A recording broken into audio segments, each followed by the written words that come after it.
In 1889 Louisiana, one bride's wedding kiss became a funeral kiss.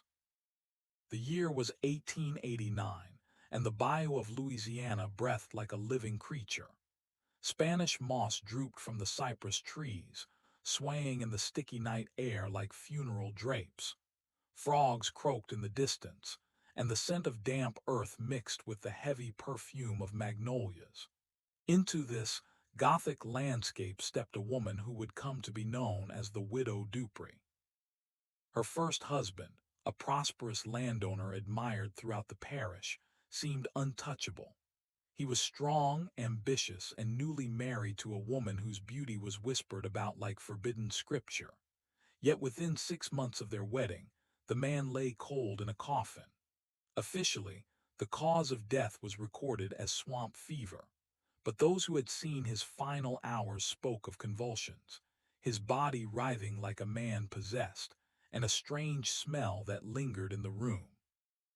The town doctor refused to sign the death certificate. He claimed the veins of the body were darker than he had ever seen, blood sluggish, thickened, unnatural. Something beyond fever had claimed this man. At the funeral, mourners filed past, the church filled with oppressive heat.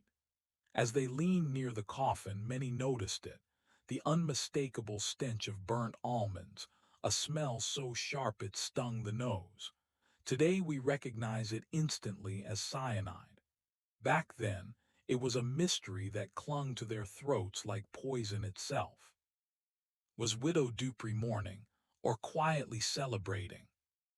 She stood at the graveside in perfect stillness, a black veil covering her face. Not a tear fell, not a sob escaped her lips. The bell tolled, echoing across the swamp, and each strike seemed to announce a terrible truth, that this would not be the last coffin tied to her name. Within days of the burial, Dupree assumed full control of her husband's estate.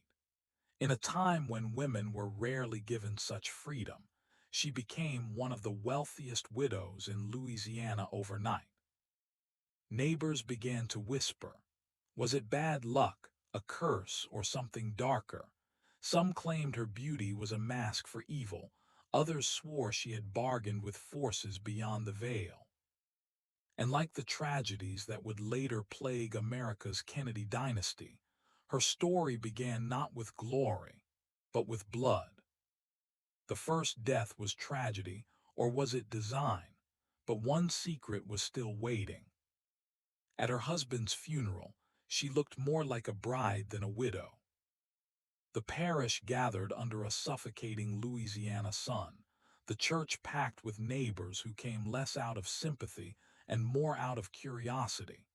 Everyone wanted to see the mysterious young widow who had buried her first husband so quickly. The heavy oak doors creaked open, and she entered. Black lace fell over her body, a veil concealing her pale face. But when she walked past the pews, a whisper spread like wildfire beneath the black. A shimmer of red silk glowed with every step. Crimson, blood red. Who wears scarlet to a funeral?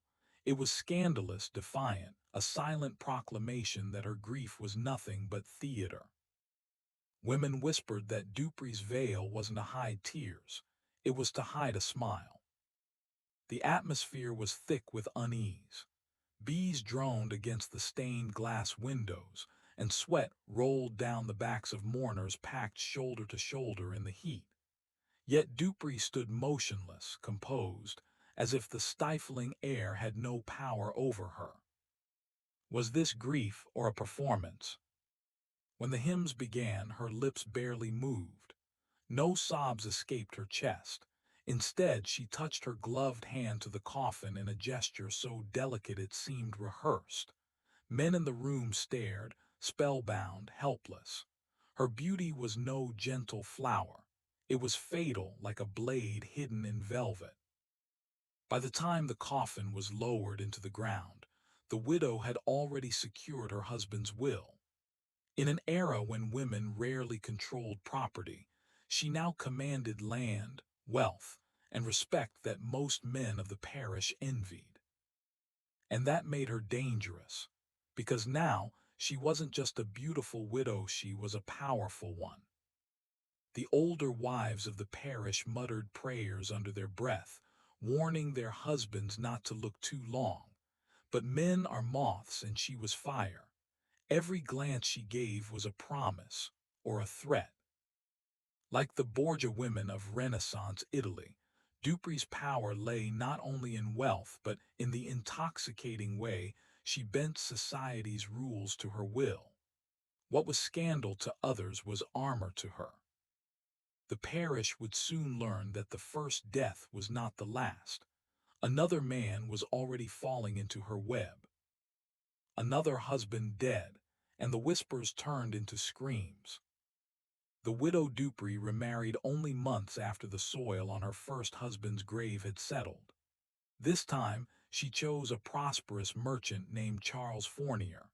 People said he was different, healthy, strong, untouchable. But just 6 weeks into the marriage, Charles collapsed at the supper table, clutching his throat as his face drained pale. He had been eating her gumbo when it happened. Neighbors recalled the sound of his chair toppling over, wood scraping across the floorboards, and the widow's sharp cry, too sharp, some said, more shock than grief.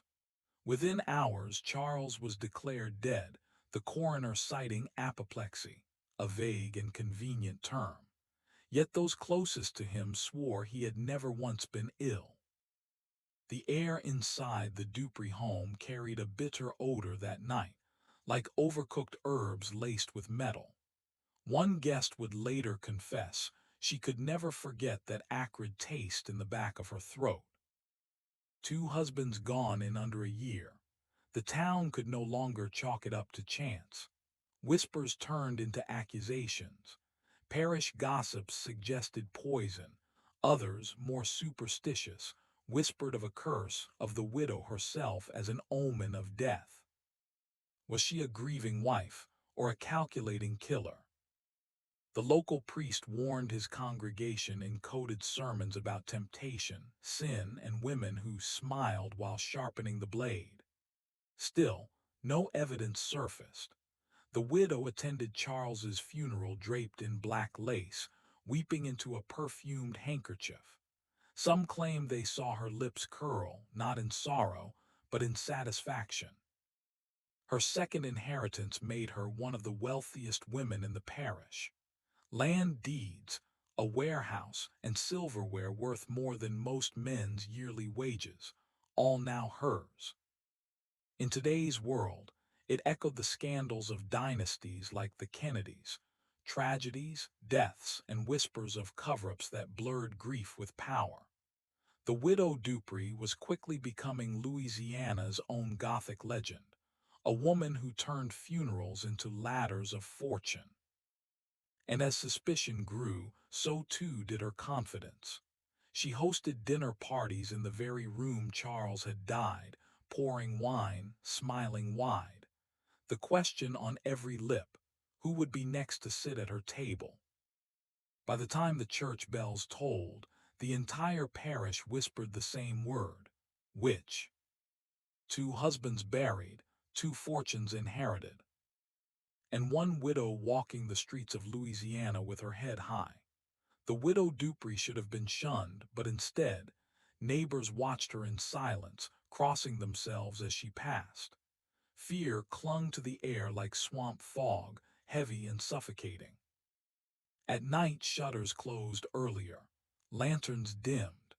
No man dared share a drink with her in public, yet rumors spread that behind closed doors, suitors still courted her. Desire clashed with dread.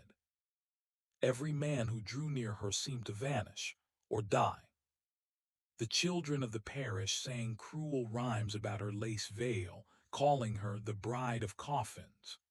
Women whispered that her perfume, sweet with lilac and something sharper, almost metallic, was the smell of death itself. Was the widow Dupree cursed by fate, or cursing others? The church became her battleground. Father Leclerc, once her ally, began preaching fire and brimstone. His voice thundered against temptresses cloaked in mourning veils, warning his flock that sin wore a smile. Parishioners swore Dupree sat in the pews during these sermons, unflinching, her gloved hands folded neatly, as though daring God to strike her down. And yet she gained more power, not less. Every death enriched her coffers, and fear itself gave her leverage. Merchants offered her discounts, servants worked without question, the sheriff avoided her gaze.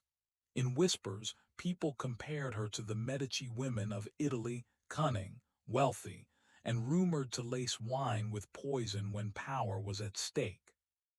The parish grew divided.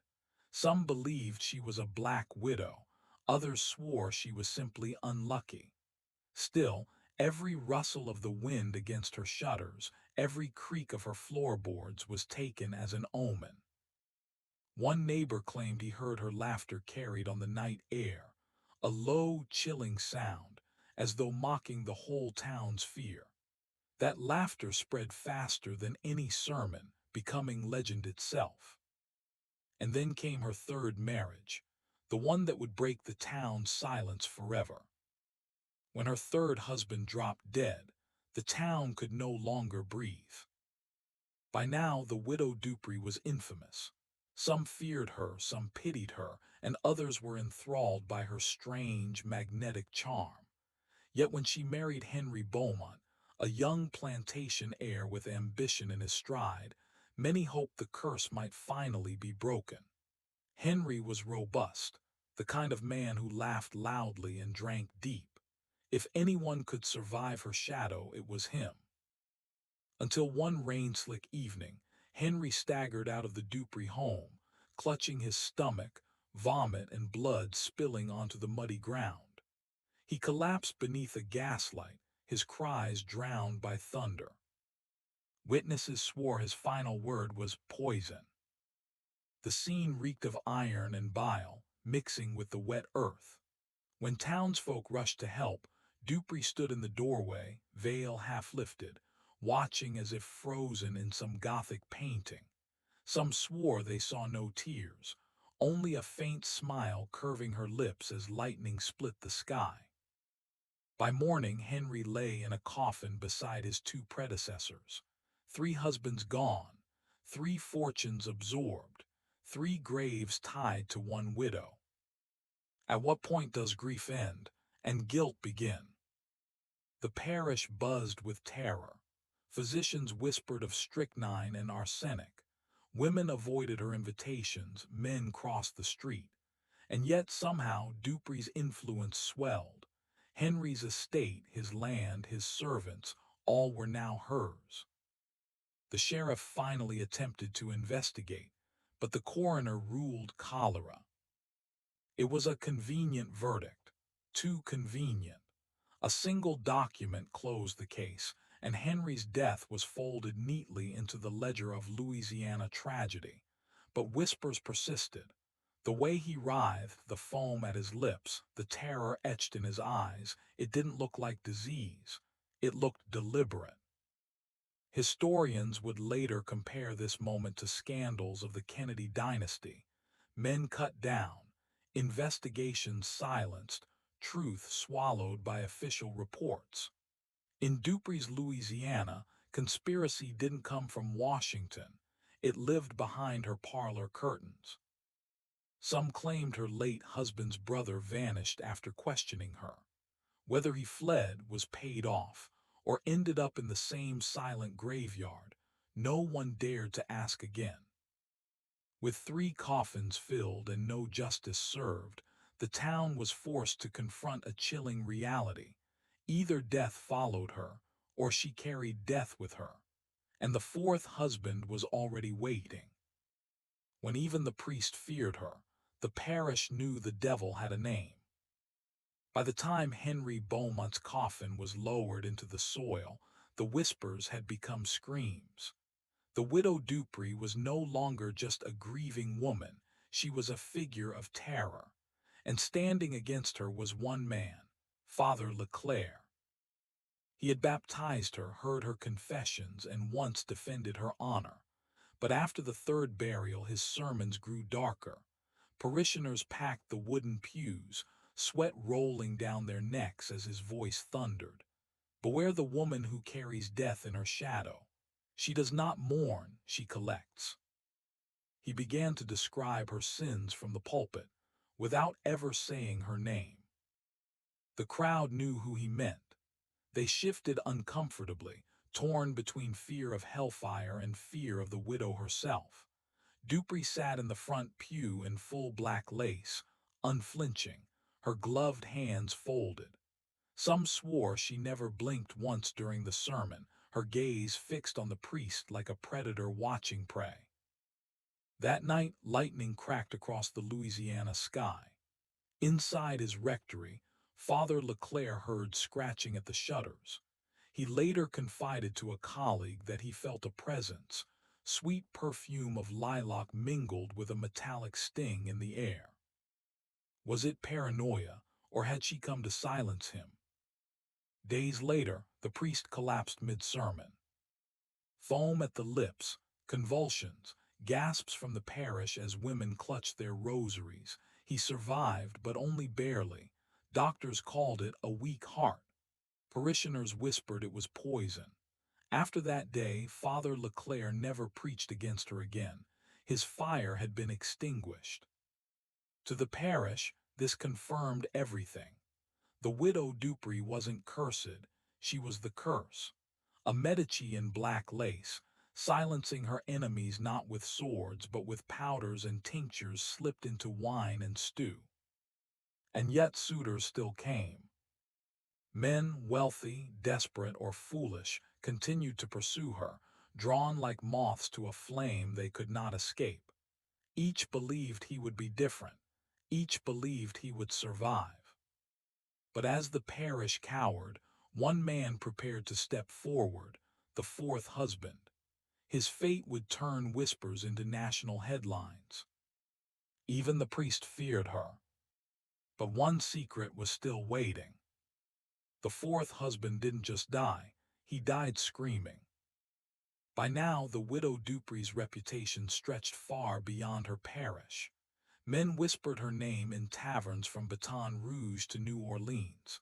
Some called her cursed, others called her a murderer, but one man dared to test fate. Etienne Marchand, a wealthy sugar baron. Bold, arrogant, and desperate for an heir, Etienne believed he could tame the widow's shadow. For a time it seemed he might succeed. Their marriage was lavish, marked by grand feasts and candlelit parties. Guests recalled the clinking of glasses, the sweet burn of brandy, the air heavy with perfume and cigar smoke. Dupree moved like royalty, her smile sharp as a blade. But one evening, the music stopped with a scream. Etienne collapsed during a banquet in his own home, his body convulsing violently on the polished wood floor. His hands clawed at his throat, foam spilling from his lips. The music stuttered into silence, broken only by the scrape of chairs and the panicked shouts of guests. Dupree, seated at the head of the table, did not rise. Witnesses swore she merely sipped her wine and watched. The stench of vomit mixed with the sweet aroma of roasted duck, staining the evening in grotesque contrast. Some guests fled the room, others tried in vain to help, but within minutes, Etienne Marchand was dead.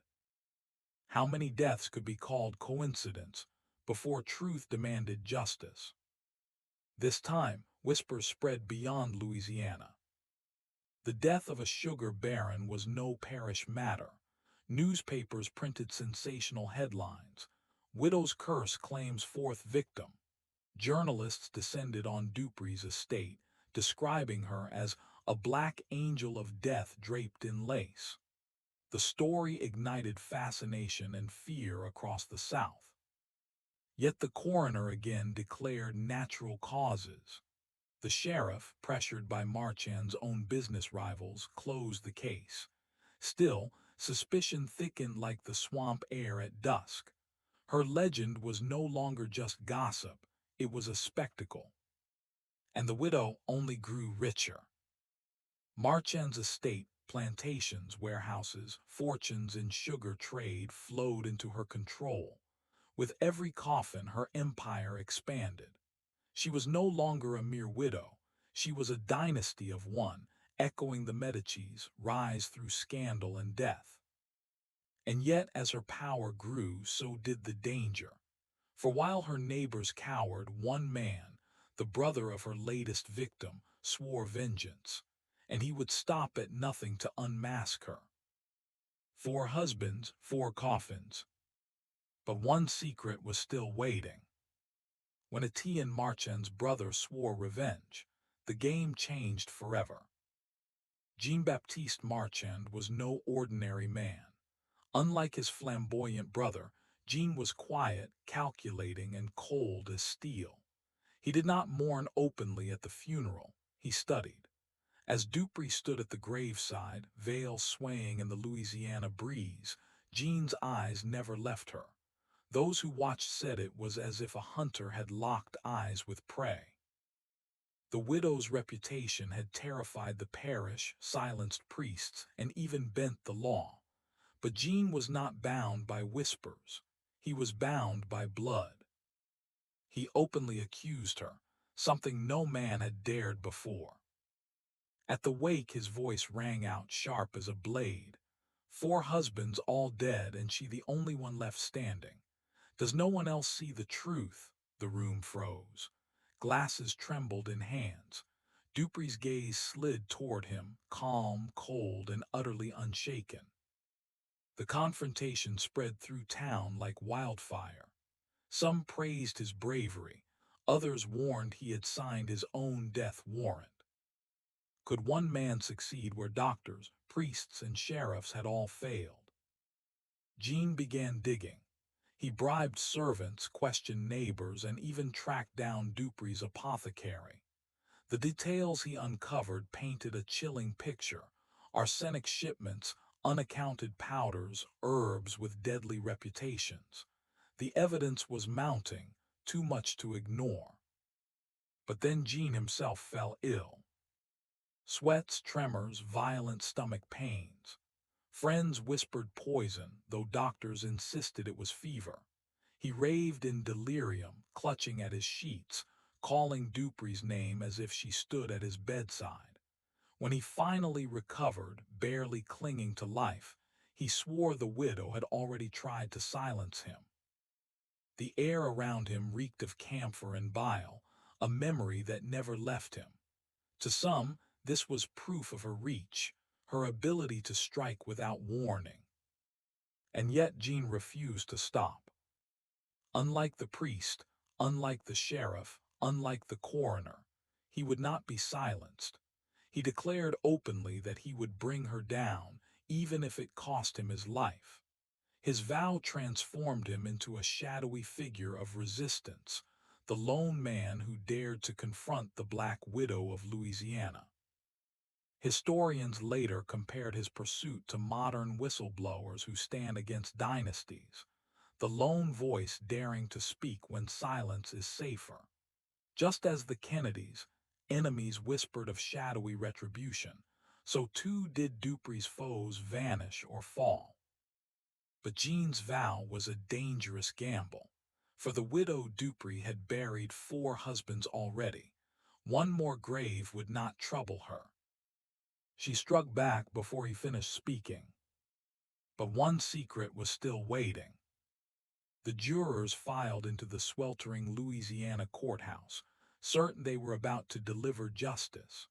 But within hours, some swore they felt a choking pressure on their chests, like unseen hands squeezing the life out of them. Widow Dupree sat silent, her black veil pulled tight, eyes glinting with something between sorrow and fury. Witness after witness described her string of dead husbands. But every time a prosecutor's voice rose in accusation, the candles flickered violently, shadows stretching long across the wooden walls, as if the very room rejected their words. One juror reportedly fainted mid-testimony, Another clutched his throat, gasping before stumbling outside for air. By evening, whispers ran through the pews. She doesn't need a lawyer. The devil himself defends her. Imagine the smell inside that courthouse. Stale sweat, hot wax, and the iron tang of blood from a butcher's stall nearby. It mixed with the rising panic of men who felt their verdict might seal not just Dupree's fate, but their own damnation. When the jury finally delivered its decision, guilty on all counts, a crash of thunder split the sky so violently that windows shattered inward, showering the court in glass. The judge's gavel struck once, then toppled to the floor. Some said it was a warning. God himself had not consented. Were these just coincidences, southern storms, weak nerves, or had the widow bound the very air of the courtroom to her will? If her husbands couldn't escape her grip in life, what chance did 12 trembling jurors have in death? It's a pattern we still see today. Think of trials where powerful dynasties or corporations seem shielded from consequences. Enron's collapse, the Sackler family's opioid empire, Wall Street scandals. When money or something darker hangs in the balance, jurors and judges alike often feel an invisible weight pressing down on their decisions. The jury thought they held her life in their hands, but it was their own throats she squeezed.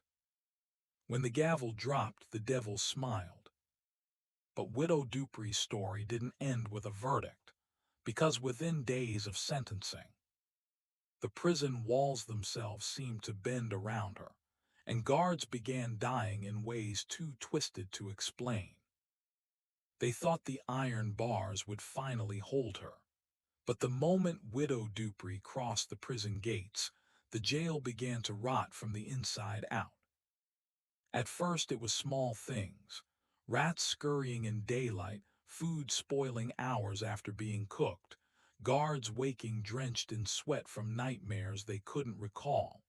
But then came the deaths. One officer collapsed mid-rounds, his face purple, eyes bulging as if strangled by invisible rope. Another drowned in a water trough, though he was alone, the trough barely deep enough to cover his mouth. 2 dead guards in 1 week. The prison stank of mildew and unwashed bodies, but there was another odor now, a faint sweetness, like rotting flowers. In the women's ward, prisoners whispered it clung strongest around Widow Dupree's cell, where shadows bled across the floor at odd angles, moving even when the torchlight did not. Superstitious wardens demanded a priest. Holy water was sprinkled over her cell, prayers muttered in Latin. But when the priest raised a crucifix, the iron bent in his hands, snapping like kindling. He fled the prison, vowing never to return. How does a woman, flesh and blood, locked behind bars, command such chaos? Was it witchcraft or something more terrifying? The sheer force of belief, weaponized by fear itself. We see echoes today in maximum security prisons where powerful gang leaders or cartel bosses run empires from inside their cells. Guards turn a blind eye, walls bend to their influence. The system thinks it cages them, but in truth, it cages everyone else. Widow Dupree may have been the prototype. When prison officials ordered her execution moved up, reports claimed the noose itself snapped before her neck could meet it. Not once, but twice. The hangman swore his ropes had never failed. Other inmates whispered, "The widow cannot be killed, she only kills." Guards tried to watch her, but they were the ones who vanished. And yet, one final attempt at execution would be made. A public spectacle designed to prove the law's power over her. But when thousands gathered to watch, something happened that no one, not even the devil himself, could have predicted. Thousands gathered in the sweltering Louisiana heat to see the Black Widow hang. But when the trapdoor opened, Death refused to claim her.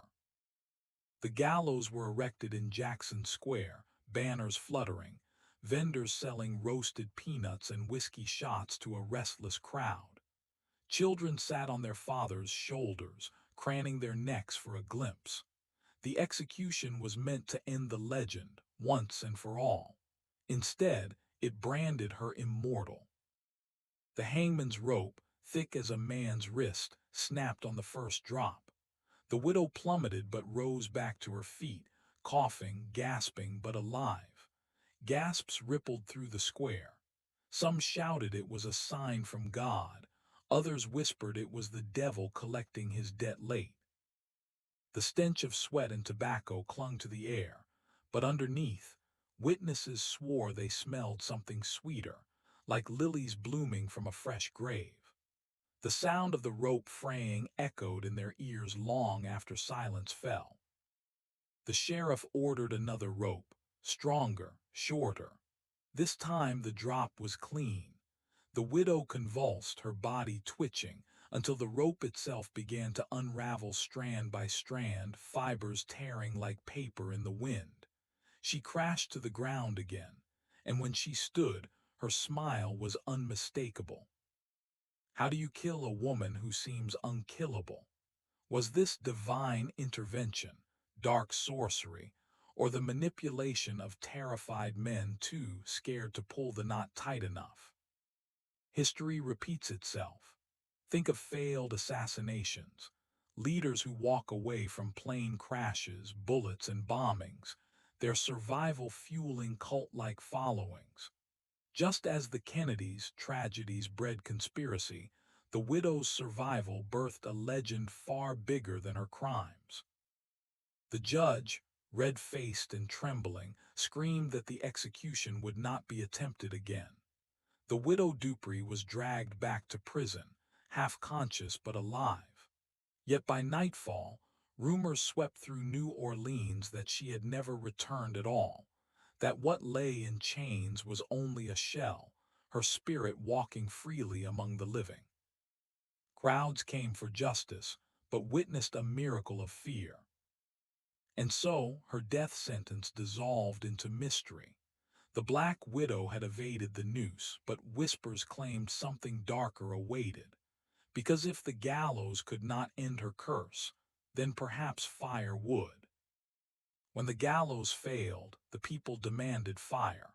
And in the choking smoke of a midnight blaze, the widow Dupree became something more than human. The authorities had grown desperate. A woman who cheated the noose twice could not be left alive. The jailhouse whispers spread like wildfire through New Orleans. Hangings won't work. Only flames can cleanse her. And so, in a move both ancient and barbaric, the sheriff ordered a pyre built in the prison yard. On the night of her burning, storms gathered above Louisiana. Lightning forked across the sky, thunder rumbling as if heaven itself debated the sentence. Crowds pressed against the prison walls, their faces pale in torchlight. Some prayed for her soul, others prayed for her screams. The widow was bound to the stake, dry wood piled high at her feet. The crowd fell silent as the torch was lowered. The crackle of kindling, the rush of smoke, and then the sickening stench of burning hair. But instead of shrieks came laughter. Soft at first, then louder, echoing against the stone walls until even the guards froze. Witnesses swore the flames bent away from her body, curling like waves parting before a ship. Her skin blistered, yes, but she did not burn. Some swore they saw her lips moving, chanting words lost to any living tongue. Others said her eyes glowed, reflecting the fire not as victim, but as master. What if the flames weren't meant to destroy her, but to feed her? Could the fire itself have become her weapon, transforming her from cursed widow into something closer to a saint of death? Even today, we see leaders and criminals alike survive scandals that should end them. Political dynasties consumed by corruption, yet rising stronger after every downfall. The fire of exposure doesn't consume them, it crowns them. Widow Dupree's trial by fire was the same, a spectacle meant to destroy, but instead it immortalized her. When the storm finally broke, rain poured down and smothered the pyre. The widow Dupree stood in the smoke, half-burned ropes dangling from her wrists. She did not flee. She simply whispered, "You cannot kill what's already dead." She laughed while the flames devoured her. Rain saved her body, but sealed her legend. And so Louisiana was left with a monster it could not hang, could not burn, could not bury. But the people whispered of one final answer, the widow's 12th husband and the curse he carried into the grave. He was the one man who swore he could save her. But within months of marrying Widow Dupree, the doctor who treated her became her next patient. Dr. Thaddeus Miller wasn't like the others. A physician of some renown in Baton Rouge, he believed in science, not superstition. He dismissed the whispers of curses, laughed at the gallows that failed, and wrote in his journals, "This woman suffers not from witchcraft but from mania and isolation. I will cure her." His colleagues warned him not to get involved. Instead, he married her. At first, he seemed immune to her shadow. For weeks, Dupree lived quietly in his home, her presence unsettling but restrained. Yet Miller began to notice something strange. His medical instruments, scalpels, syringes, moved from where he had placed them. Bottles of ether went missing, only to reappear beside her nightstand. When he confronted her, she only smiled. "You think you heal people, Thaddeus, but you only delay what I finish." Neighbors recalled hearing screaming at night. Not hers, his. A piercing sound that cut through the humid Louisiana air, followed by the metallic clang of glass shattering against tile. When they asked in the morning, Miller brushed it off. Bad dreams. But his eyes were sunken, his hands shook, and an acrid smell of spilled ether clung to his clothes. One night he failed to appear for rounds at the infirmary. Days later, his body was found slumped at his writing desk. His journal lay open, final words scrawled in a trembling hand. "She cannot be killed. She drinks the sickness itself. And now it drinks me." The coroner ruled it poisoning by inhalation of ether. But skeptics wondered, did she poison him, or did the doctor discover something too terrifying to share? If a man of science, armed with knowledge and medicine, could not resist her, what chance did anyone else have? We see echoes in modern pharmaceutical scandals, where doctors who claimed to control life and death were themselves consumed by addiction, corruption, or corporate silence. The line between healer and destroyer blurs. Dr. Miller's fall was not just a death, it was a prophecy. The widow devours even those who think they understand her. In the weeks after Miller's death, Dupree did not mourn. Instead, she reportedly walked the streets in his black physician's coat, carrying his stethoscope like a trophy. Witnesses swore she muttered to herself, "Doctors keep death away. I invite him in." The doctor who cured others couldn't cure himself. His last patient was his wife. Science met shadow, and the shadow won. But the widow's reign was far from over, because her next husband would not be a healer, he would be a man of law, and law has ways of striking back. He thought contracts and courts could cage her, but the lawyer who married Widow Dupree soon learned no legal escape clause could save his life. Edward Langston was a sharp man, a lawyer with a rising reputation in New Orleans. Unlike Dr. Miller, he didn't believe in curing Dupree, he believed in controlling her. He drew up documents that bound her inheritance, her movements, even her freedom to remarry. He told colleagues, "If she is cursed, then I will bind the curse itself in ink." But a curse is not paper. Weeks into their marriage, Langston complained of hearing voices in his study. His law books fell from shelves without reason. On one occasion, a client testified that mid-conversation Langston froze, staring past him, whispering, "Objection sustained," as if a courtroom ghost hovered before him. Neighbors heard the sound of scratching at wood late at night, Langston's quill tearing across parchment long after candles had guttered out. When his clerk entered one morning, he found papers scattered across the floor, words smeared in ink and blood. The documents repeated the same phrase: "She will not be bound." Langston's final attempt to break free came in the form of a secret divorce petition, drafted in the dead of night. He never filed it. Days later, he was discovered collapsed over his desk. His throat bore no marks, but his face was frozen in a grimace of terror, mouth open as if mid-plea. The only paper before him was the unsigned divorce. Did the widow discover his betrayal and silence him? Or had his own legal fortress crumbled under the weight of fear, leaving him prey to the very curse he tried to codify?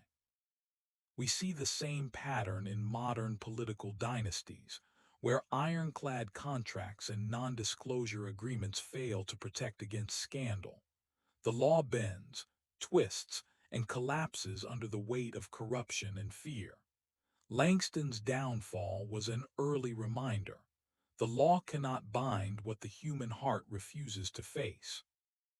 Witnesses later claimed they saw Dupree walking through the French Quarter wearing Langston's courtroom wig, tossing pages of his unfinished divorce into the Mississippi. She was heard whispering, "No jury would ever convict me. I am the jury." No jury could convict the Black Widow. But the widow's next husband would not be a man of law or medicine. He would be a man of faith. And when faith collides with fear, the church itself begins to tremble. He promised to save her soul with Scripture. But within weeks of their wedding, the preacher was the one buried in consecrated ground. Reverend Samuel Carter was no ordinary minister. He had watched from the sidelines as the widow outlived gallows, fire, doctors, and lawyers. While others whispered about her curse, Carter thundered from the pulpit, "The devil walks in Louisiana, but Christ shall drive him out." Some believed he sought her hand to save her. Others whispered he sought her hand to prove himself, an exorcism by marriage. At first, he filled his home with constant hymns. Parishioners recalled hearing choirs practicing late into the night, their voices echoing down the humid streets. Carter believed holy sound itself would drive away darkness, but neighbors began to notice something strange. The widow never sang. She sat silently in the pew, staring at the hymnals as if reading a language not meant for her. On one sweltering Sunday, Carter collapsed mid-sermon. Witnesses recalled the sticky drip of candle wax falling onto his Bible, the smell of smoke though no fire burned. He gasped, clutching his throat, while the widow in the front pew tilted her head, watching him choke as if it were a lesson. Carter recovered briefly, but his health declined fast. Parishioners swore he was speaking in tongues not known to the church. His journal, later found beneath his bed, told a darker story. The widow does not fear holy water, she drinks it. She does not resist the cross, she wears it. What happens when faith itself becomes powerless? If prayers cannot stop her, if holy water only feeds her, was the widow proof that some curses cannot be cast out?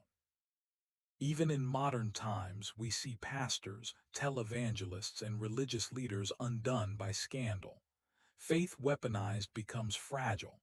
Reverends fall not by bullets, but by whispers, greed, or temptation.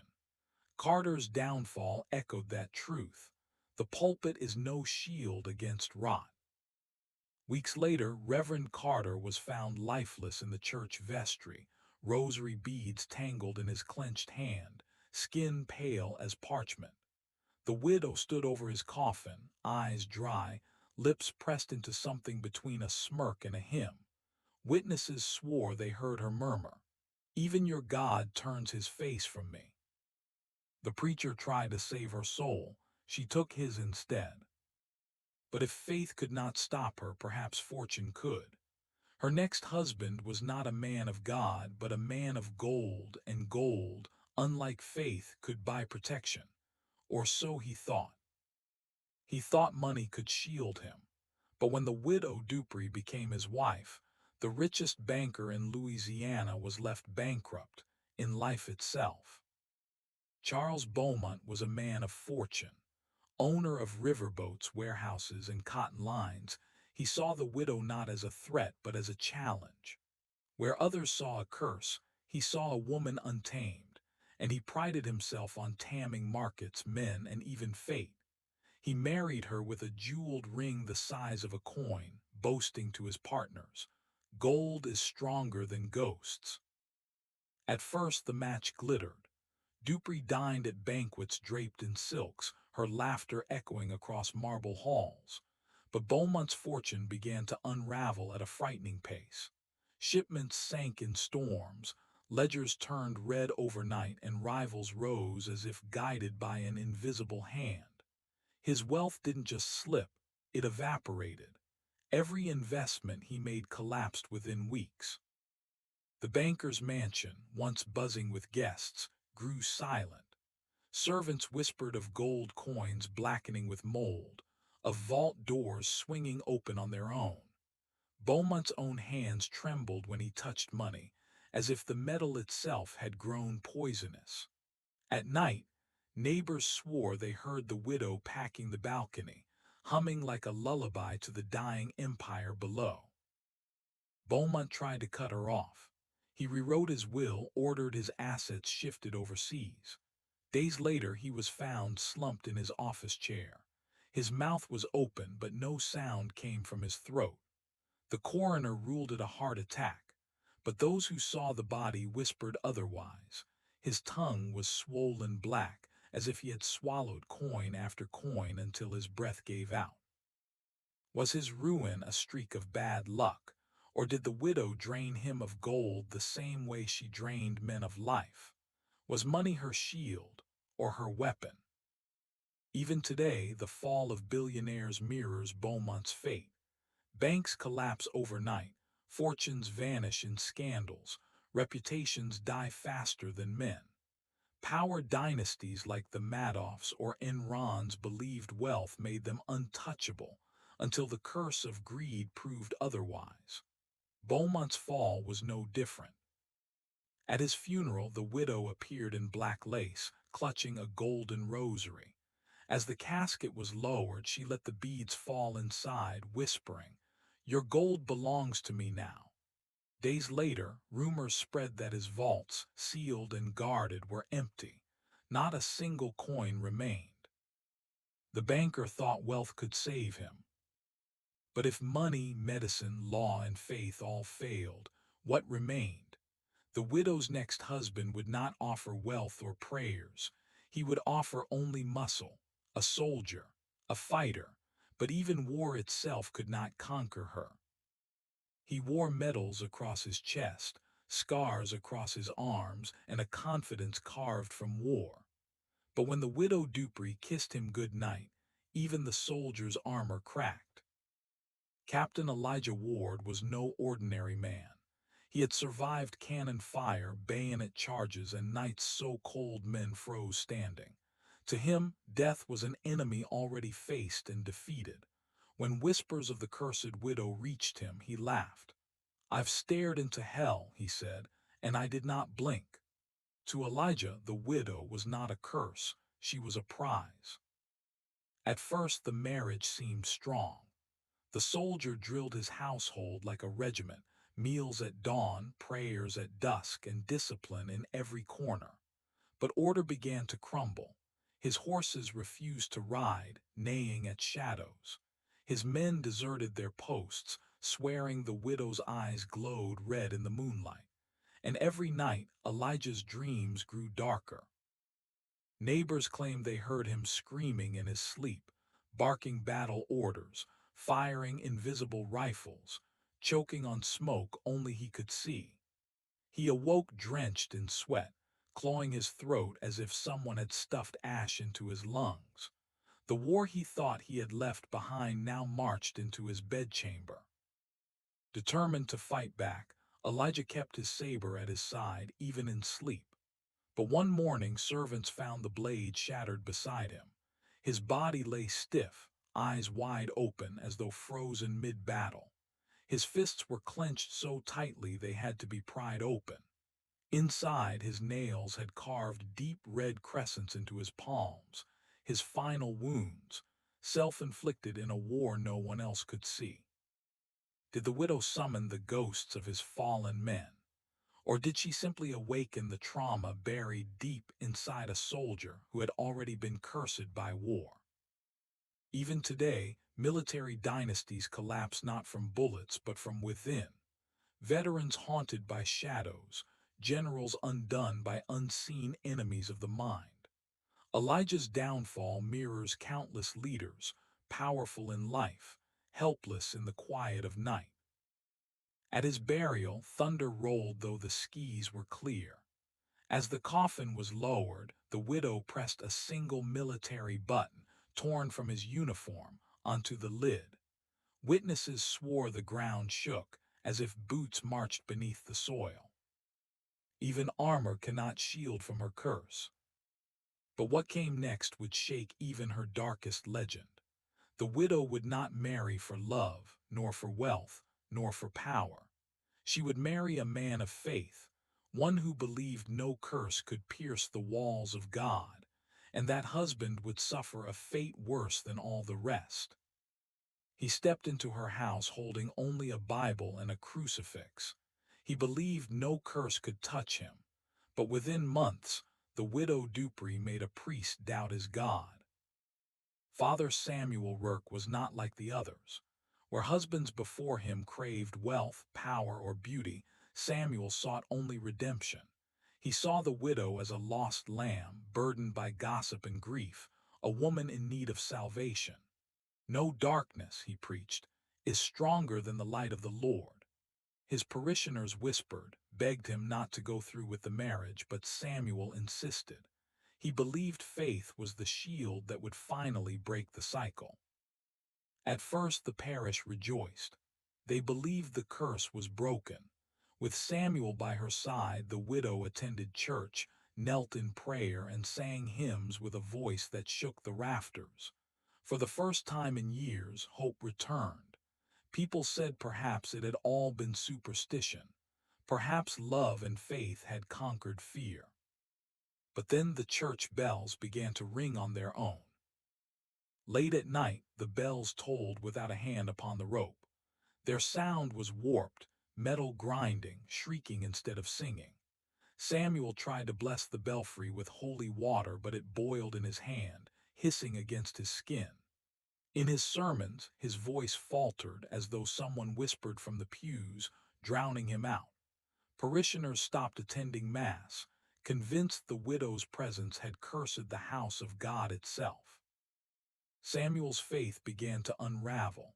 He locked himself in the rectory, scribbling verses on parchment until his fingers bled. Witnesses claimed he paced the aisles at night, shouting scripture at shadows only he could see.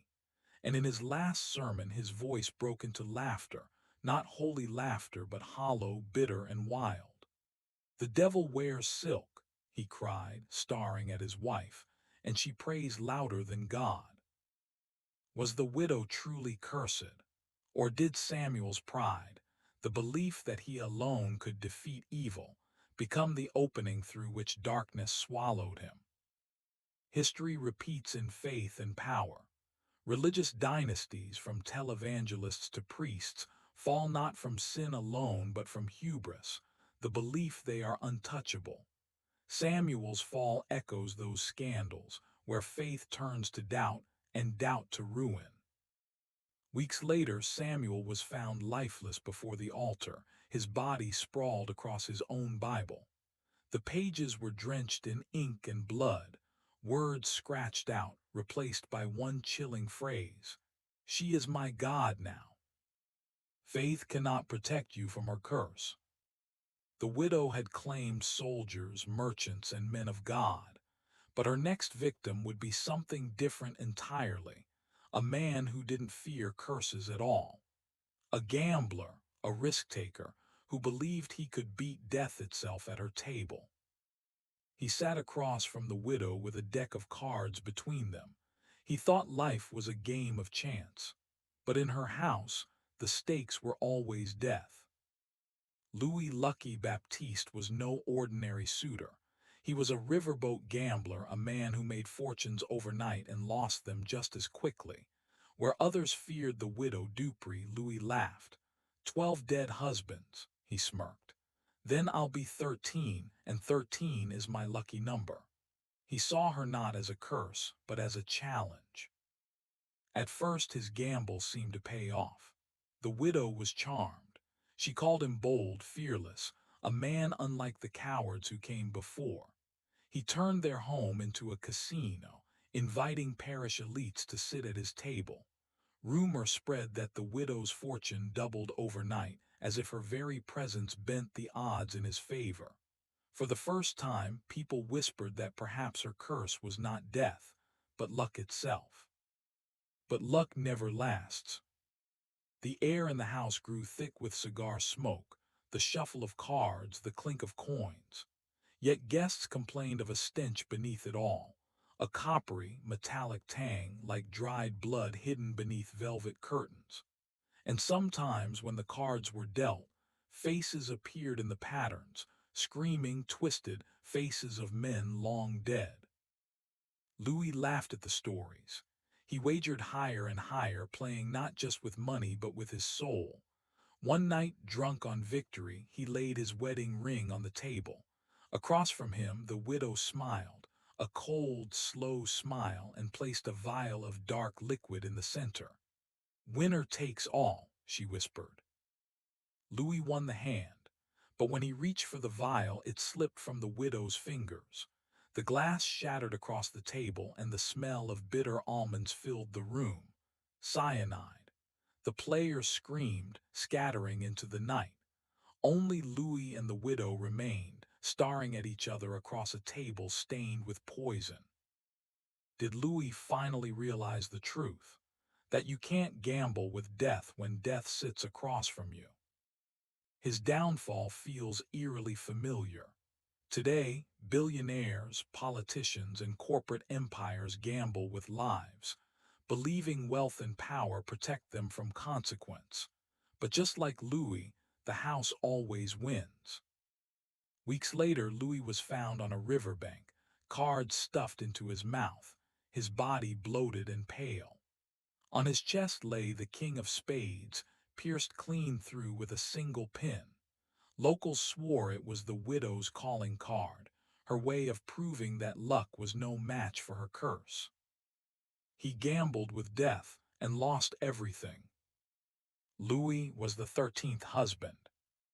But the widow's story was not over, because soon whispers spread that she had outlived not only her men, but even the law itself.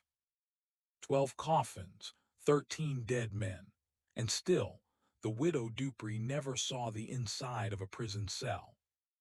By 1894, the whispers in St. Landry Parish had grown too loud to ignore. The widow had outlived soldiers, merchants, priests, and gamblers. Each man ended up buried beneath the moss-draped oaks of Louisiana. The townsfolk demanded justice. So at last, the sheriff placed her under arrest. But her trial never began. The courthouse was packed, the air thick with sweat and fear. Reporters arrived from New Orleans, scribbling notes as if preparing for the trial of the century. Yet the moment the judge entered, the courtroom erupted, half the town shouting "murderess," while the other half swore she was innocent, a victim of gossip and bad luck. And then the evidence began to vanish. The sheriff opened the evidence chest only to find the vials of poison missing, the bottles shattered, leaving nothing but the sharp, acrid scent of almonds seeping into the wood. Death certificates were smudged beyond recognition. names blurred as though written in smoke. One coroner refused to testify, claiming he saw shadows crawling across his bedroom wall the night before. The case collapsed before it even began. The judge declared there was not enough evidence for conviction. The widow Dupree left the courthouse with her veil lowered, her hands folded neatly at her waist, like a bride leaving her own wedding. Was it corruption, fear, or something darker? Had the widow cursed the very hands of justice, making the law itself crumble before her? It feels hauntingly modern. Just as powerful families today silence scandals, Kennedy's, Clinton's, media empires, the widow's power turned justice into theater. The guilty walk free, not because they are innocent, but because truth has been buried deeper than the victims. That night, a fire swept through the courthouse. Records of her case were reduced to ash. To this day, no official transcript of her trial exists. Some say the flames were an accident. Others whisper it was her final insurance, that no history would remain to condemn her. The trial that burned to ashes. Justice never even touched her. The widow Dupree was untouchable by the law, but time itself is a harsher judge, because her final years would reveal secrets darker than any courtroom could contain. She had buried 13 husbands, outlived every trial and silenced every accuser. But in her final years, the widow Dupree began to haunt herself. By the turn of the century, the widow no longer held parties. Her once grand parlor, where men had toasted champagne and wagered fortunes, now lay in silence. The drapes stayed drawn, the rooms filled with dust. Children passing on the street swore they heard her muttering through the shutters, whispering names of the dead. Neighbors claimed she was not alone. Shadows flickered across her windows even when she sat still. At night, her house lit up with candles, every room glowing as though 100 guests dined in silence. Yet when the sheriff entered on complaints, he found her sitting alone at the head of a table set for 14. Plates, cutlery, and glasses, all gleaming, untouched. The air inside reeked of mildew and medicine, a suffocating blend of sickness and rot. But beneath it lingered another smell, the sweet, almond-like trace of cyanide. The sheriff swore his throat burned just breathing it in. Her health deteriorated. She was seen wandering barefoot in the graveyard, tracing her fingers across headstones, whispering, "Mine, mine, mine." Parishioners began avoiding her street entirely. The woman who once held power over men now seemed possessed by them. The hunter had become the haunted. Was this guilt at last? Or did the curse she carried finally turn inward, claiming her mind instead of her husband's? History shows the same arc in dynasties both royal and modern. Power isolates, paranoia consumes, and by the end, the walls of wealth become cages. Think Howard Hughes in his hotel room, or monarchs gone mad. The widow mirrored them all, untouchable, yet utterly undone. One stormy night, lightning struck the Dupree house. Neighbors said they heard screaming, not of one woman but of many voices. When they rushed in the next morning, they found the widow slumped in her chair, her hands clenched around a rosary. The beads had snapped, scattered across the floor like tiny black tears.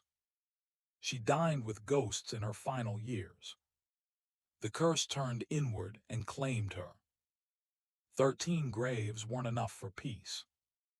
The widow's death ended her reign, but not her legend, because what happened after her burial would leave Louisiana trembling for generations.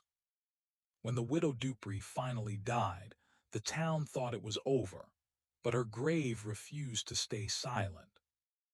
Her death in 1904 was announced with little fanfare. No husband at her side, no family to mourn her. Just a frail old woman found slumped in her chair, her rosary broken across the floor. For the parish, it should have been an ending, but the widow's burial was only the beginning of something darker. At her funeral, the church bell tolled 13 times, though the sexton swore he rang it only once. The mourners whispered that it was the souls of her husbands, each demanding their due. When the coffin was lowered, thunder cracked across a cloudless sky, and every candle in the chapel extinguished at once.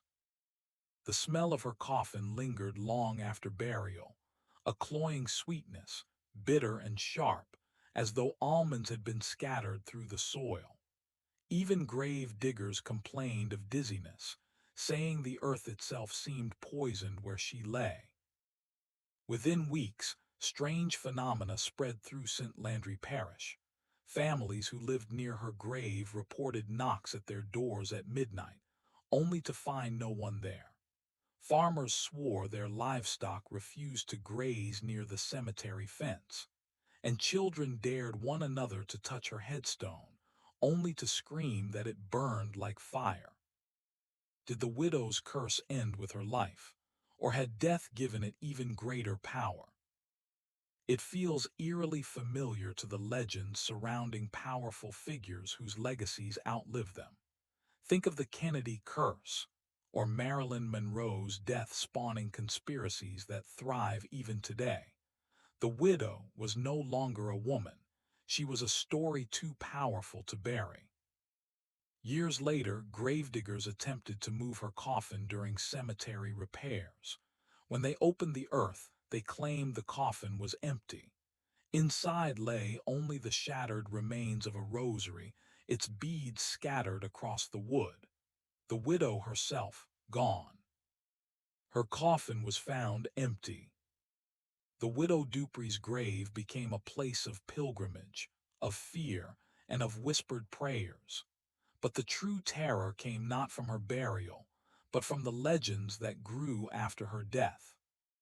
Her body was gone, her grave disturbed, but the Widow Dupree's legend only grew, because the living swore they still saw her. In the years after 1904, St. Landry Parish became a place where ghost stories were currency, and no ghost was more feared than the widow. Children dared each other to run past her old house at night, where faint candlelight still flickered through the boarded windows. Hunters swore they saw a woman in black wandering the bayou, her veil trailing across the swamp water, never sinking. Travelers reported knocking on their carriage doors on lonely roads. When they opened them, they found no one, only the lingering smell of bitter almonds. One man claimed she climbed into his wagon without a word, sat silently until they reached the cemetery, then vanished when he turned to speak. His hair turned white within weeks. The swamp itself seemed alive with her. Frogs fell silent when her shadow passed. Fireflies blinked out as though swallowed by her veil. Locals said you could feel her in the air, thick, heavy, pressing against the chest until every breath burned like poison. The story spread beyond Louisiana. Reporters from New Orleans called her the Black Widow of the South, blending fact with folklore, until no one could separate truth from tale. Some claimed her curse followed soldiers into World War I, that men from St. Landry carried medals that burned black in their hands, whispering her name. Was this just the power of rumor, or had the Widow Dupree become something more than human, a curse that refused to die? It mirrors how myths form around modern figures. Princess Diana, JFK, even Elvis. Death doesn't silence them. It amplifies them, reshaping them into legends larger than life, feeding a hunger the living can never satisfy. By the 1920s, tourists came to Louisiana hunting for her ghost. Fortune tellers sold trinkets blessed by her spirit, while bootleggers swore her curse protected their illegal whiskey runs. The widow had become what she always wanted, inescapable. immortal not in flesh but in fear. Death only made her stronger. But legends are dangerous. Because by the 1930s, the widow's name wasn't just whispered by children and storytellers. It was invoked in courtrooms by women accused of murder who claimed, "The widow made me do it." 30 years after her death, women accused of murder whispered the same chilling defense, "The widow made me do it." By the 1930s, the Widow Dupree had passed from flesh into myth. But myths are dangerous things because they inspire the living. Across Louisiana, courts began to hear cases disturbingly similar to hers. Wives accused of poisoning their husbands claimed they were guided by her hand, that her spirit had whispered recipes for death in their ears. One woman in Lafayette confessed to lacing her husband's gumbo with arsenic. She swore that on the night she bought the powder, she dreamed of a figure in black pouring poison into a silver spoon. When pressed, she screamed in open court, "It wasn't me, it was the widow." The jury gasped, and newspapers seized the story. In Opelousas, another woman fainted mid-trial. Witnesses said her breath reeked of almonds, even though no poison had been found. When she was revived, she wept, claiming she felt the widow's veil brush across her face in the dark. The legend spread so far that lawyers began using the widow defense in trial strategy. Newspapers called it the curse defense, arguing that no woman could be held fully responsible if the widow had chosen her. Some judges laughed it out of court. Others didn't. Acquittals began stacking up. Had the widow Dupree truly returned to guide these women, or had her legend simply given them permission to kill? It echoes scandals today where infamous figures inspire imitators. School shooters citing Columbine, cult leaders shaping entire generations, or even social media challenges leading to tragedy. Power doesn't always die with the person. Sometimes it multiplies. By 1935, Louisiana authorities grew desperate. The state attorney warned judges not to allow any mention of the widow in court, calling it folk poison infecting justice. But silencing her only made the myth louder. Underground seances sprang up, where women paid fortune tellers to summon the widow for guidance on husband troubles. And every so often, another man was buried, quietly, mysteriously, with the same bitter almond scent clinging to the grave. The widow's curse lived through copycats. She became the devil women prayed to. Justice was no match for her legend. But legends don't stay contained, because by the 1940s, the widow's name would leap from Louisiana folklore into national headlines, drawing the attention of true crime reporters and even the FBI. In 1942, with America at war overseas, a new kind of battle was erupting at home. The FBI received a chilling dossier labeled simply, "The Widow Murders." For decades, the legend of Widow Dupree had stayed mostly in Louisiana, a local ghost story, a curse whispered in kitchens and backrooms. But suddenly, cases with the same pattern were popping up across the South. Husbands dead from mysterious stomach seizures, wives claiming to hear voices in the night, and always that same spectral excuse, "The widow made me do it." Agents combed through the archives and discovered something alarming: over 40 suspicious poisonings in just 5 years, stretching from Louisiana to Mississippi, Alabama, and even Texas. Too many to be coincidence, too precise to be random. The handwriting of the widow's curse was unmistakable. One FBI memo described a cultural contagion, a myth so powerful it functioned like a criminal network, recruiting women who never met each other but acted with chilling similarity.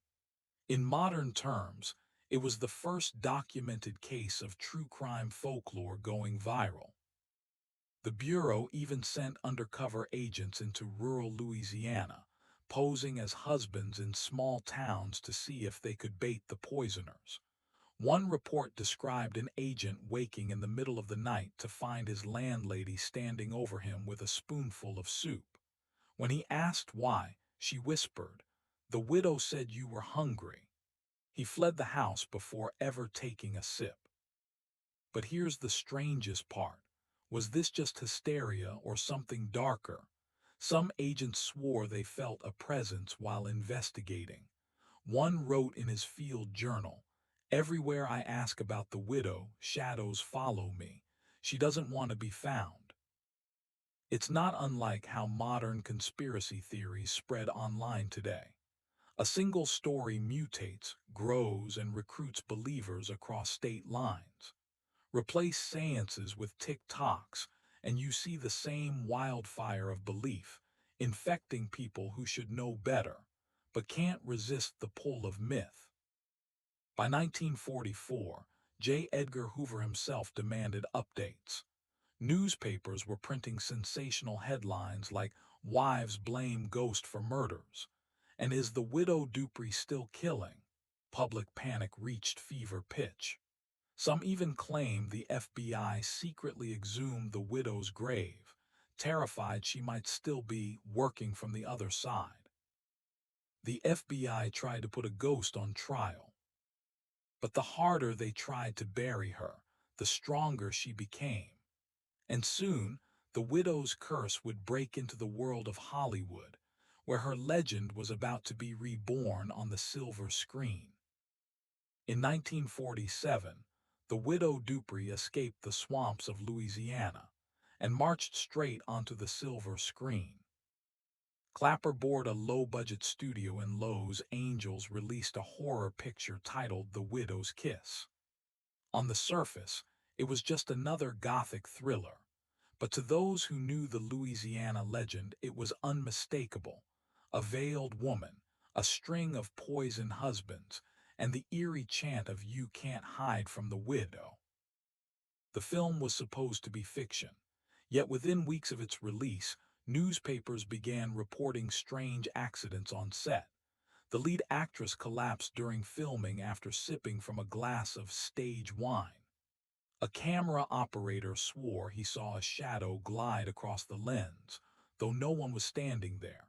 And the film's director, dead before the premiere from sudden stomach convulsions. Moviegoers packed theaters, not for the scares on screen, but for the whispers off screen. In the flickering glow of projectors, audiences claimed to see the widow's silhouette appear in the corners of frames, a shape no one remembered filming. Projectionists reported reels snapping mid-show, as if someone didn't want her story shown. Then came the terrifying pattern. Cities where the movie screened saw spikes in copycat crimes, women poisoning husbands, neighbors whispering about widow justice. Theaters in Mississippi and Alabama even pulled the movie after pastors thundered from pulpits that the widow had possessed Hollywood itself. But here, the question nobody could answer. Was the film cursed, or had Hollywood simply amplified a legend that was already too strong to contain? Think of it like today's viral horror franchises, where a fictional killer like Slender Man inspires real-world violence. The widow was the original viral monster, decades before the internet. And Hollywood, hungry for profit, gave her a stage big enough to infect the nation. Censors tried to shut it down. FBI agents pressured studios to pull the reels, but the damage was already done. The Widow Dupree was no longer just Louisiana's curse. She was America's first cinematic urban legend. The widow's curse broke the fourth wall. A horror movie turned into a crime wave. And yet Hollywood was only the beginning, because while America screamed in theaters, Europe was about to learn the widow's name, and across the ocean her curse would spread like wildfire. In 1952, The Widow Dupree's legend boarded a ship, and by the time it reached Europe, it was no longer a story. It was a contagion.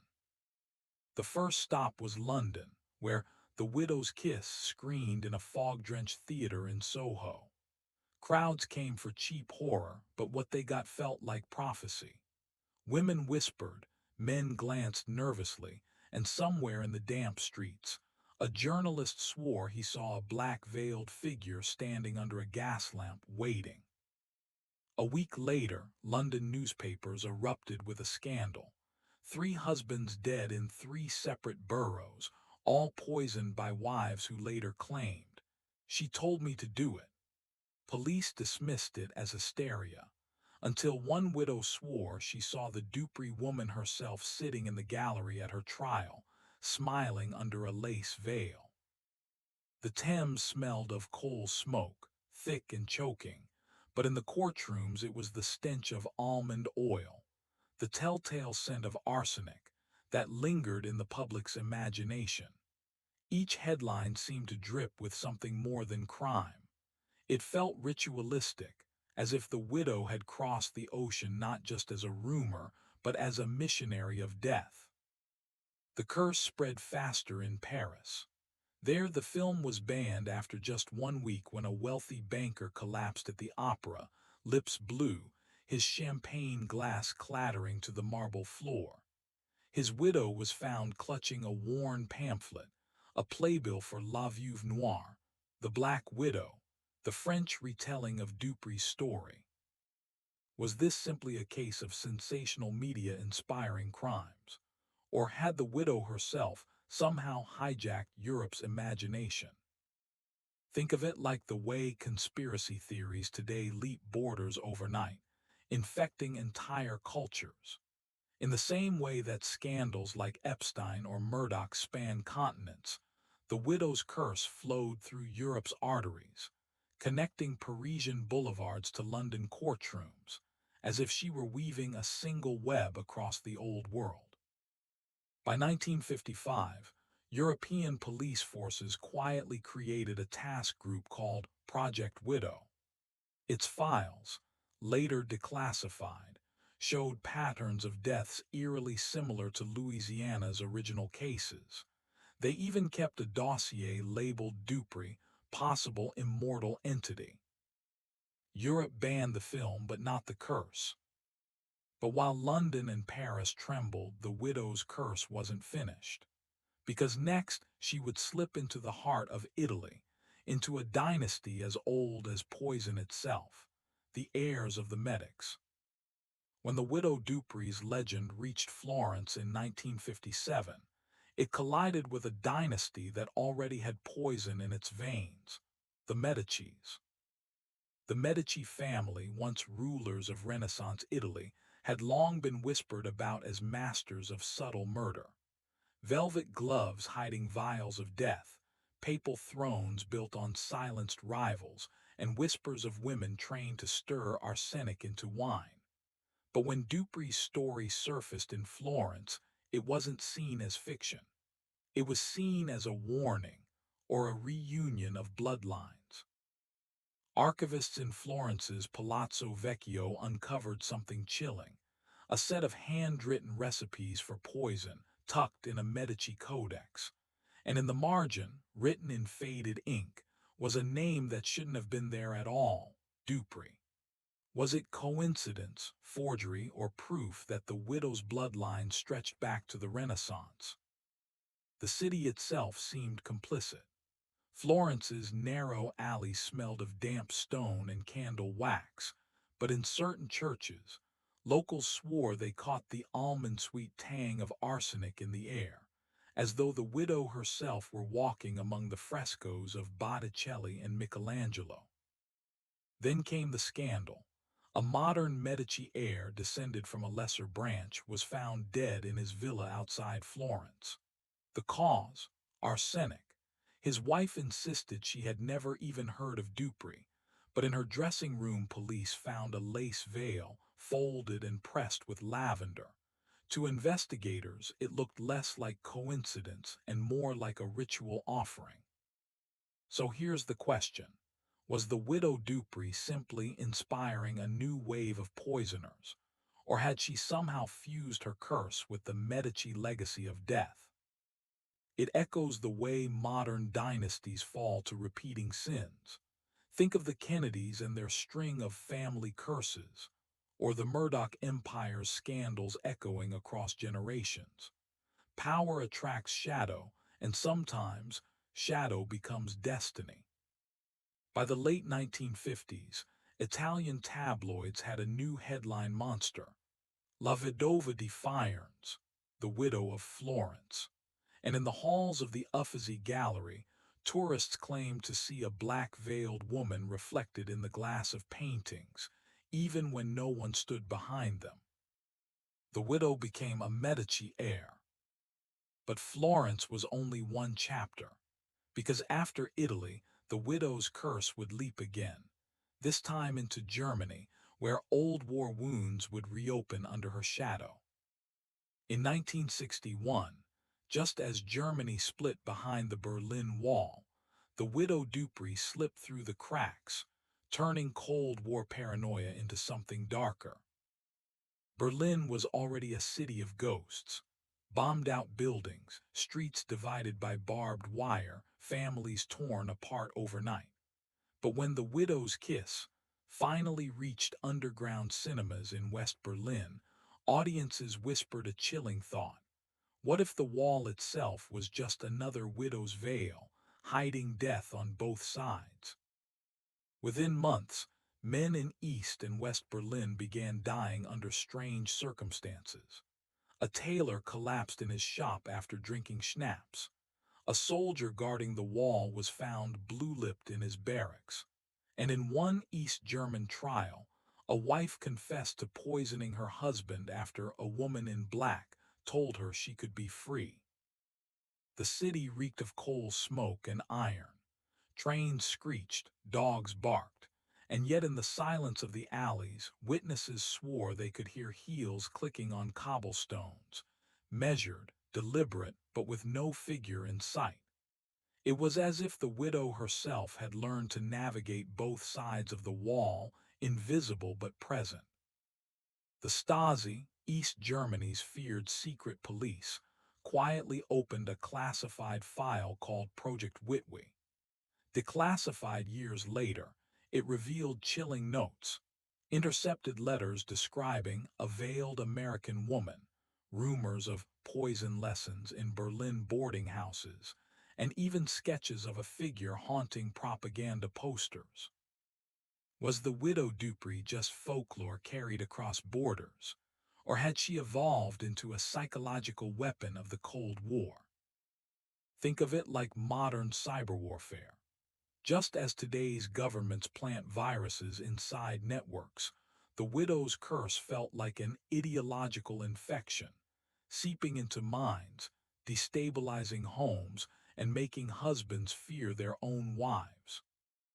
In West Germany, Catholic priests began performing midnight exorcisms, convinced the widow was not human but demonic. But in East Germany, the Stasi took a more practical view. They believed the Americans were weaponizing the Dupree legend to weaken morale. Either way, the deaths continued. Germany feared a weapon in a veil. But Berlin wasn't the end.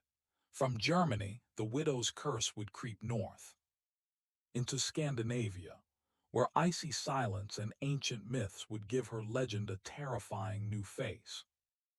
In 1965, the Widow Dupree left the crumbling ruins of Berlin and drifted north into Scandinavia, where the nights were long, the winters brutal, and the silence deep enough to hide a curse. Norway was the first to whisper her name. A fisherman in Bergen was found dead in his cabin, his lips stained blue, a half-drained cup of coffee still steaming on the table. Locals swore his wife had been reading American ghost stories, but what chilled them more was what she muttered at her arrest. The widow told me he would never come back from the sea. In Sweden, the pattern worsened.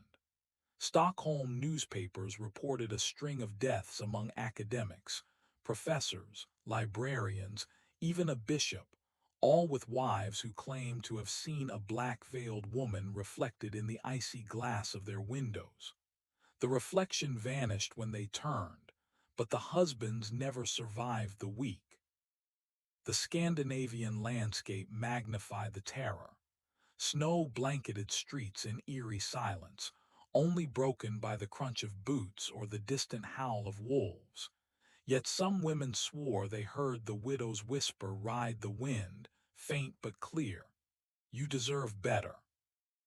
Folklorists took notice. To them, Dupree wasn't a new monster, she was a fusion of old ones.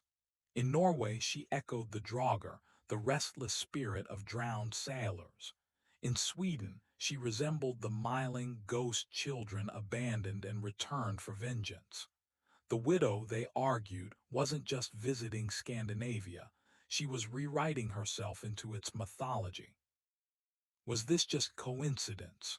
Wives inspired by foreign horror? Or had the widow found a way to merge with older, deeper European fears? It's the same way global scandals evolve today. A single story, like Watergate or WikiLeaks, takes on local colors wherever it spreads. The widow was doing the same, a viral legend, reshaping itself to survive each culture it touched. By 1968, Scandinavian governments quietly funded psychological studies on widow hysteria. The reports, later leaked, described women experiencing waking dreams, husbands sleeping with pistols under pillows, and children drawing pictures of a lady with no eyes. One report even warned, if the widow is psychological, she is also contagious. The widow became a Viking ghost. But the widow's journey through Europe was not endless. Soon, she would leap across the ocean once more, and this time she would land not in swamps or battle-scarred cities, but in the very heart of America's glittering empire, New York City. By 1971, New York City pulsed with power, greed, and ambition, and in its marble ballrooms, the Widow Dupree found her richest hunting ground yet. Wall Street boomed, Fifth Avenue glowed, and the city's elite gathered under chandeliers that sparkled like starlight. But beneath the champagne fizz and diamond shine, a rumor spread. A veiled Southern woman was attending society parties uninvited. She drank little, spoke less, and always lingered near the richest men in the room. When those men began dying, the whispers grew into panic. A shipping magnate slumped dead at his desk, the bitter almond tang of arsenic seeping from his teacup. A real estate kingpin collapsed on the dance floor of the Plaza Hotel. A banking heir drowned in his own penthouse bathtub, though his glass of bourbon on the counter smelled strangely sweet. The city carried its own sensory symphony, taxi horns blaring, steam hissing from manhole covers, the faint stink of garbage mixing with perfume on Madison Avenue. But survivors swore they remembered another smell at those deaths, the sharp, cloying sweetness of almonds that didn't belong. The press branded her the Black Widow of Wall Street. Tabloids filled with sketches of a veiled woman in couture gowns, slipping through charity galas unnoticed. Was she a ghost, an assassin, or just a metaphor for greed devouring itself? Whatever the answer, husbands across the Upper East Side suddenly eyed their wives with suspicion. Had the Widow Dupree truly returned to America? Or had New York's elite conjured her themselves, a specter of guilt-haunting men who had poisoned society in their own way? It felt like the blueprint for scandals that would come decades later. Epstein's townhouse of secrets, Madoff's glittering fraud, dynasties undone by their own excess. Just as today's billionaires fear their empires collapsing overnight, the tycoons of 1970s New York feared a simpler fate, a poisoned drink at the hands of a veiled stranger. Police investigations went nowhere, Guests at galas recalled the widow's presence but could never agree on details: her height, her voice, her dress. Some swore she brushed their sleeve and felt cold as marble. Others claimed her reflection never appeared in mirrored walls. New York's rich feared her touch. But the widow wasn't satisfied with America's elite. Her legend was about to stalk the corridors of global power, because next she would move on Washington, D.C., and set her shadow over the most powerful dynasty in modern politics, the Kennedys. By the mid-1970s, the Kennedys were already haunted by whispers of a curse. But when the Widow Dupree's legend drifted into Washington, some claimed the two curses had finally merged. The Kennedy family had lived through assassinations, plane crashes, and scandals. To outsiders, it seemed like tragedy stalked their bloodline. But in D.C. salons and Georgetown dinner parties, guests whispered something darker: that a veiled woman, never officially invited, had been spotted standing in the corner during Kennedy gatherings, her face hidden, her presence undeniable. One story spread through Washington like wildfire. At a 1976 charity event, a cousin of the Kennedys collapsed mid-toast, champagne glass slipping from his hand. Witnesses swore that seconds before he fell, a woman in black lace touched his shoulder. The coroner listed heart failure, but society insiders whispered a single word: widow. Washington nights were heavy with summer humidity, the air sticky with magnolia and cigar smoke. Yet those who claimed to have brushed past the widow insisted she carried a sharp, bitter almond scent, a ghostly perfume of arsenic that had no place in a D.C. ballroom. Then came the tapes. In a declassified FBI memo, agents noted that members of the Kennedy family reported recurring sightings of an unidentified veiled woman around public events. The Bureau dismissed it as stress, but scrawled in the margins of one file was an unsettling phrase: Dupree pattern consistent. Was the Kennedy curse simply a series of tragic coincidences? Or had the Widow Dupree claimed America's most powerful dynasty as her latest prize? It mirrors how dynasties today, political, royal, corporate, fall under shadows they can't control. Just as the British royals struggle with scandal, or the Clintons with conspiracy, the Kennedys became a magnet for darkness. And the widow, like a curse given flesh, seemed eager to attach herself to the family's endless grief. Some historians argue the widow was never real, just a projection of America's hunger for myth. But others claim otherwise, that photographs from Kennedy funerals, when examined closely, reveal a tall figure in black lace, standing alone at the edge of the crowd. A figure with no name, no invitation, and no explanation. The widow touched the Kennedys. But Washington was only a stage. Soon, the widow's legend would seep into Hollywood itself, not as a story whispered in shadows, but as a star on the screen. And the price of fame would prove deadly. If Washington gave the widow power, Hollywood gave her immortality. By the late 1970s, whispers of a veiled woman had drifted west, into the canyons of Los Angeles, where stars rose fast and fell even faster. Her first supposed sighting came at the Chateau Marmont, the legendary hotel of scandal. A maid claimed she saw a woman in heavy black lace walking the hallway at 3 a.m., pausing outside the door of a rising young actor. Hours later, that same actor was found dead of an overdose. His friends swore he wasn't using. His last words, scrawled in a notebook: "The lady at the door." Hollywood in the 80s was neon, cocaine, and fragile egos. The clubs of Sunset Strip pulsed with rock music, and the Walk of Fame glittered under tourist cameras. But beneath the glamour, fear spread. Paparazzi lenses captured a mysterious tall figure in black, blurred at the edges, lingering outside premieres.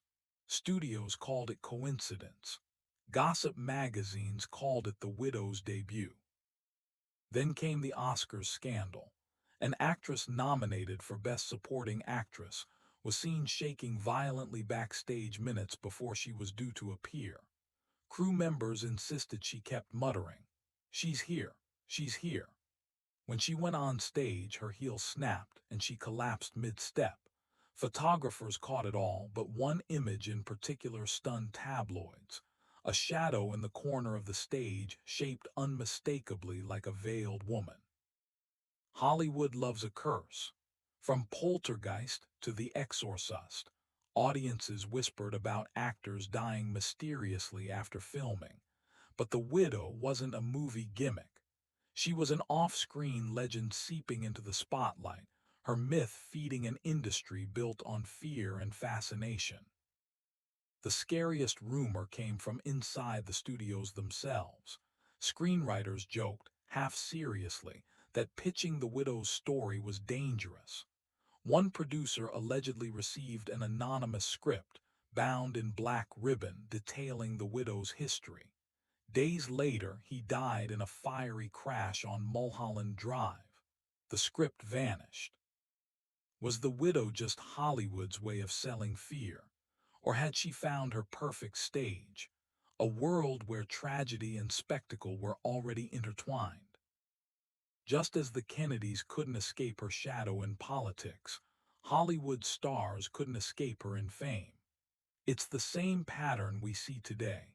Celebrities caught in spirals of scandal, overdoses, and sudden deaths, with fans always whispering about the curse of stardom. The widow walked Hollywood Boulevard. But Hollywood was only an illusion. The widow's next stage would be darker, colder, and far more dangerous.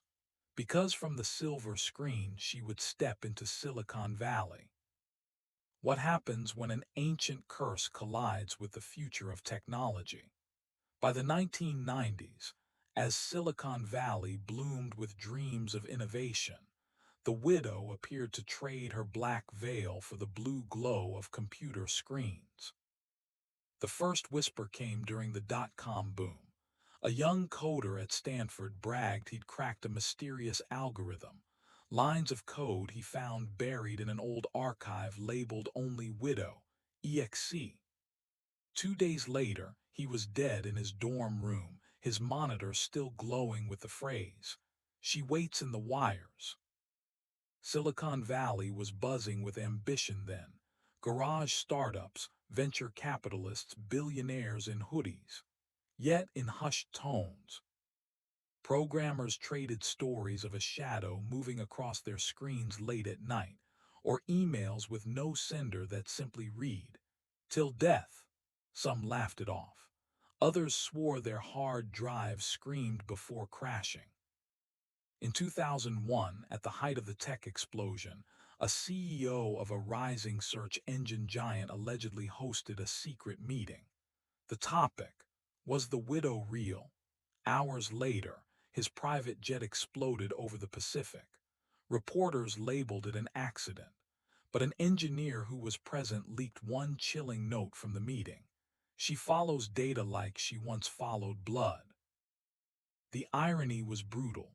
Just as Hollywood turned fear into spectacle, Silicon Valley turned it into software.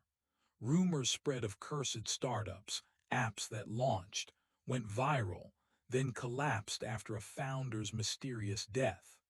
Forums lit up with speculation that the widow had upgraded, evolving from haunting houses to haunting code.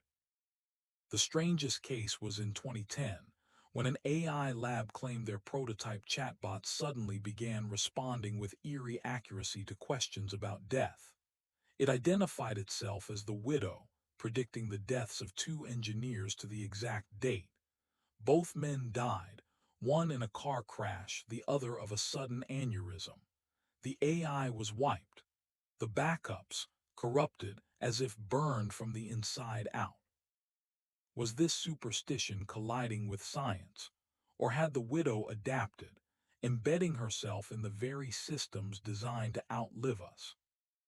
Just as America's political dynasties fell in Washington and its cultural icons fell in Hollywood, the tech empires of Silicon Valley began to see the same patterns.